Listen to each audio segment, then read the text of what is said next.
दोस्तों आज का वीडियो बहुत ही ज़ोरदार होने वाला है, तो चैनल को सब्सक्राइब और वीडियो को एक प्यारा सा लाइक कर दो।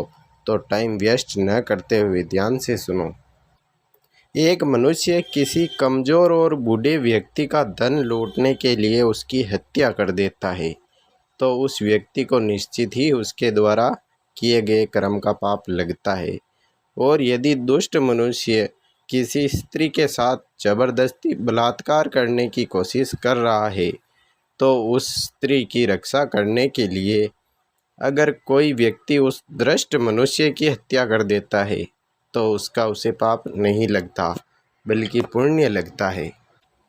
दोस्तों, कर्म तो वही रहा, किसी की हत्या करना, परंतु उस कर्म के पीछे की भावना क्या है और मारने वाले की नीयत क्या है, इसी के फर्क से ही एक ही कर्म किसी के लिए पाप हो सकता है और दूसरे के लिए पुण्य हो सकता है।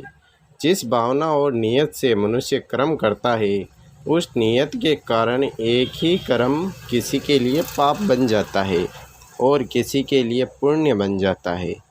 कर्म के इस ज्ञान के द्वारा ही मनुष्य को कर्म, विकर्म और अकर्म की पहचान होती है।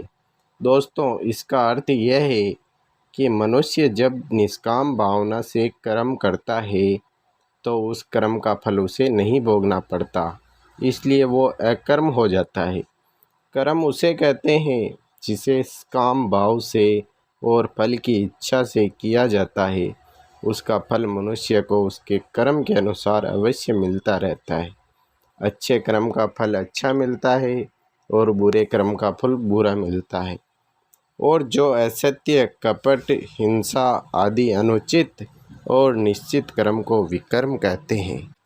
दोस्तों, आप भी हमेशा अच्छे कर्म करने के लिए, हमसे जुड़े रहने के लिए हमारे चैनल को सब्सक्राइब करें और कमेंट में जय श्री कृष्णा लिखें, ताकि और भी जानकारी आप तक पहुंच सके।